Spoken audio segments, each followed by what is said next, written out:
សួស្តីបងប្អូនទាំងអស់គ្នាថ្ងៃនេះខ្ញុំនឹងលើកយករឿងអមនុស្សមួយដែលរឿងនេះផងដែរគឺយើងបានមកពីចាស់ៗនៅក្នុងភូមិដែលគាត់បាននិយាយប្រាប់កាលពីចំនួនពលពត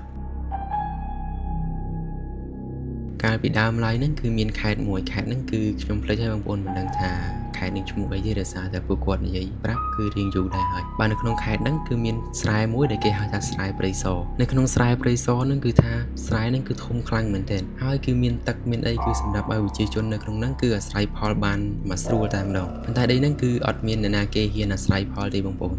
ដោយសារតែនៅក្នុងដីហ្នឹងគឺមានព្រលឹងខ្មោចមនុស្សស្រីម្នាក់ដែលនៅចាំដីហ្នឹងរហូតមកដល់សប្តាហ៍ថ្ងៃបាទដើមហេតុដែលធ្វើឲ្យមានខ្មោចមនុស្សស្រីដែលនៅចាំនៅស្រែហ្នឹងមូលហេតុគឺកាលហ្នឹងគឺចំនួនពលពតហើយមនុស្សស្រីម្នាក់ហ្នឹងគឺគាត់បានទៅដកស្មៅនៅក្នុងស្រែមួយហ្នឹងហើយពេលហ្នឹងដែរគាត់ក៏បានលួចស្រូវរបស់គេដើម្បីយកទៅ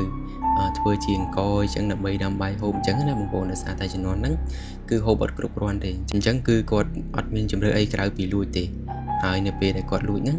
គឺទាហានរបស់ពលពតគឺគេឃើញគាត់ហើយនៅពេលដែលគេឃើញគាត់គឺគេចាប់គាត់ទៅកសាងតែម្ដងដែលគេហៅថាសម្លាប់ចោលណាបងប្អូនបើគេសម្លាប់នៅក្នុងស្រែហ្នឹងតែម្ដង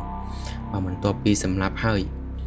នៅក្នុងស្រែហ្នឹងក៏ចេះតែមានរឿងប្លែកៗកើតឡើងគឺមានព្រលឹងឲ្យអ្នកភូមិឬក៏អ្នកដែលមកស្រែហ្នឹងគឺឃើញរហូតតែម្ដងមិនថាថ្ងៃមិនថាយប់ទេស្រាប់តែបែកចំនួនពលពតហើយ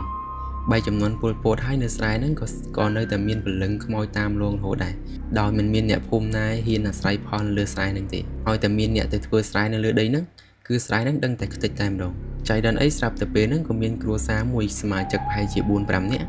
គាត់មកពីខេត្តផ្សេងហើយគាត់ក៏មករស់នៅក្នុងខេត្តនេះហើយគាត់ក៏បានឃើញដីហ្នឹងនៅពេលដែលគាត់បានឃើញស្រែព្រៃសរនឹងស្អាតគាត់ក៏អាស្រ័យផលនៅលើដីហ្នឹងតែម្ដងដោយមុនពេលដែលគាត់អាស្រ័យផលហ្នឹងក៏មានអ្នកភូមិប្រាប់គាត់ដែរថាដីហ្នឹងគឺមានម្ចាស់ហើយអ្នកភូមិគ្មាននរណាហ៊ានអាស្រ័យផលនៅលើដីនេះទេហើយនៅពេលដែលអាស្រ័យផលតែងតែជួបរឿងចម្លែកនៅក្នុងដីនេះតែអ៊ំប្រុសម្នាក់ហ្នឹងគឺគាត់អត់បានស្ដាប់អ្នកភូមិទេគាត់នៅតែបន្តធ្វើស្រែចម្ការនៅលើដីហ្នឹងដដែលហើយពេលនោះគឺគាត់ទទួលបានផលខ្លាំងមែនទែនដោយស្រូវរបស់គាត់គឺដុះល្អខ្លាំងមែនទែនស្រាប់តែថ្ងៃមួយកូនគាត់ដែលកំពុងតែធ្វើស្មៅនៅក្នុងស្រែហ្នឹងក៏ស្រាប់តែឃើញព្រលឹងខ្មោចមនុស្សស្រីម្នាក់ស្រែកយំប្រាប់គាត់នៅចុងស្រែតែកូនប្រុសគាត់ម្នាក់ហ្នឹងគឺអត់បានគិតអីទេគាត់បាននិយាយថាវាគ្រាន់តែជាការសម័យរបស់គាត់ទេហើយក៏គាត់បន្តធ្វើស្មៅជាបន្តបន្ទាប់មកក៏យប់ឡើងពេលដែលគាត់ចូលដេកប្រហែលជាយប់ជ្រៅបន្តិចស្រាប់តែមានឮសំឡេងមនុស្សស្រីយំនៅចុងដីរបស់គាត់ហើយអ៊ំប្រុសម្នាក់ហ្នឹងគាត់ក៏ងើបឡើងទៅមើលស្រូវរបស់គាត់ទៅស្រាប់តែឃើញស្រូវហ្នឹងដួលខ្ទេចតែម្ដងដូចមាននរណាម្នាក់ដើរមកជន់ឬក៏យកអ្វីមកវាយស្រូវគាត់ឲ្យខ្ទេចតែម្ដងពេលហ្នឹងដែរគាត់ក៏ចាប់ផ្ដើមភ័យហើយក៏ចាប់ផ្ដើមគិតទៅដល់សម្ដីរបស់អ្នកភូមិដែលគេបានប្រាប់គាត់ប៉ុន្តែគាត់នៅតែអាស្រ័យផលនៅលើស្រែនឹងដដែលគាត់មិនទៅណាទេលុះបានមួយរយៈក្រោយ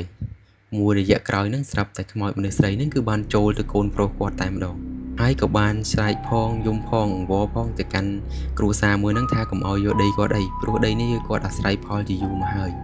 តតែអញ្ចឹងបានគ្រួសារហ្នឹងចាប់ផ្ដើមទៅរកគ្រូរមមកជួយពេលដែលរកគ្រូហ្នឹងក៏បានមកដល់ពេលដែលគ្រូហ្នឹងមកដល់ក៏គាត់គុណគូគាត់មើលទៅគឺគាត់ថាម្ចាស់ផ្ទះហ្នឹងគឺបានលួចស្រែរបស់គេគឺព្រលឹងរបស់គេហ្នឹងគឺអត់ទាន់ទៅណាទេគឺនៅចាំស្រែហ្នឹងរហូតតែម្ដងពេលហ្នឹងដែរលោកគ្រូហ្នឹងក៏គាត់បានប្រាប់ទៅអ្នកផ្ទះថាត្រូវទៅធ្វើពិធីឲ្យគេ